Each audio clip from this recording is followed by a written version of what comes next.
بسم اللہ الرحمن الرحیم۔ السلام علیکم ناظرین۔ 1947 کا سال بر صغیر کی تقسیم مکمل ہو چکی تھی۔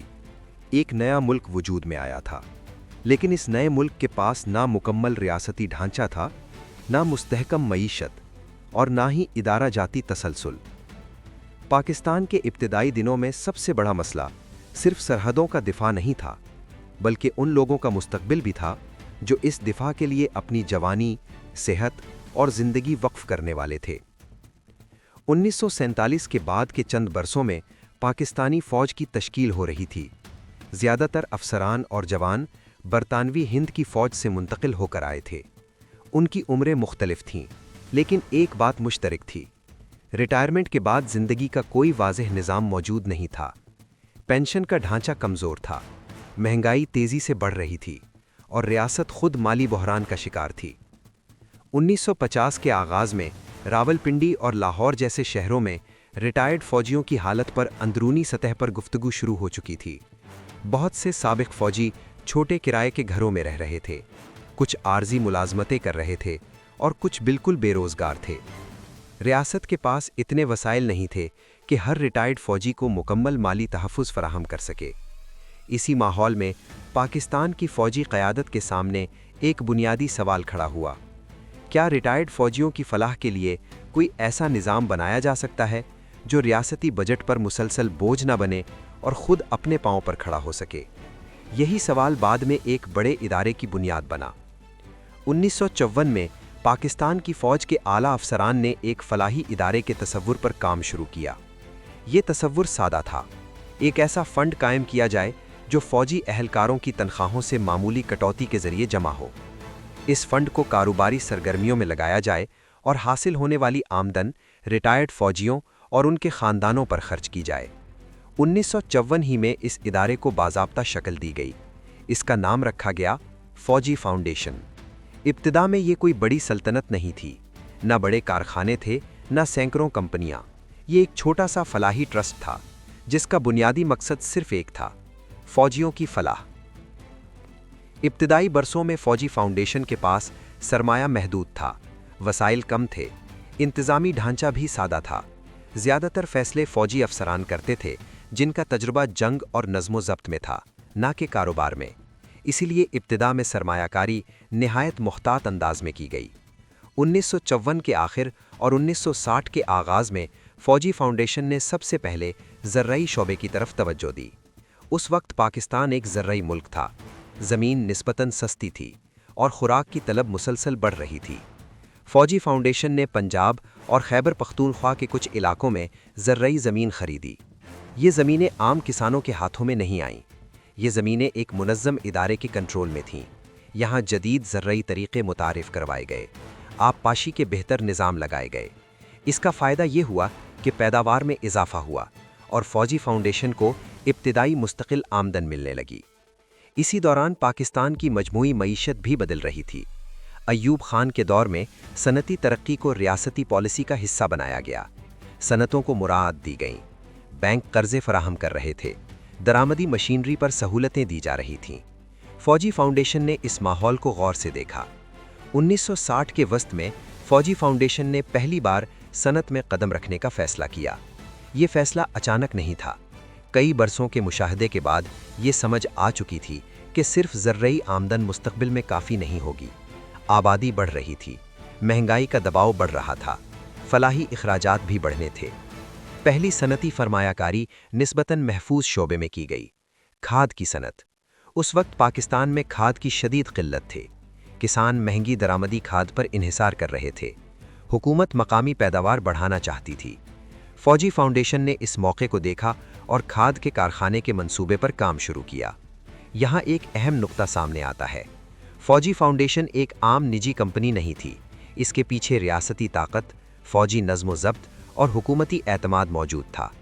بینک قرض آسانی سے مل گئے، زمین کے حصول میں رکاوٹیں کم تھیں، سرکاری منظوریوں میں تیزی تھی۔ 1960 کے آخر تک فوجی فاؤنڈیشن کا پہلا بڑا صنعتی منصوبہ مکمل ہو چکا تھا۔ اس منصوبے نے نہ صرف منافع دیا بلکہ ادارے کے اندر ایک نیا اعتماد بھی پیدا کیا۔ اب یہ واضح ہو چکا تھا کہ فوجی فاؤنڈیشن صرف فلاحی سرگرمیوں تک محدود نہیں رہے گی،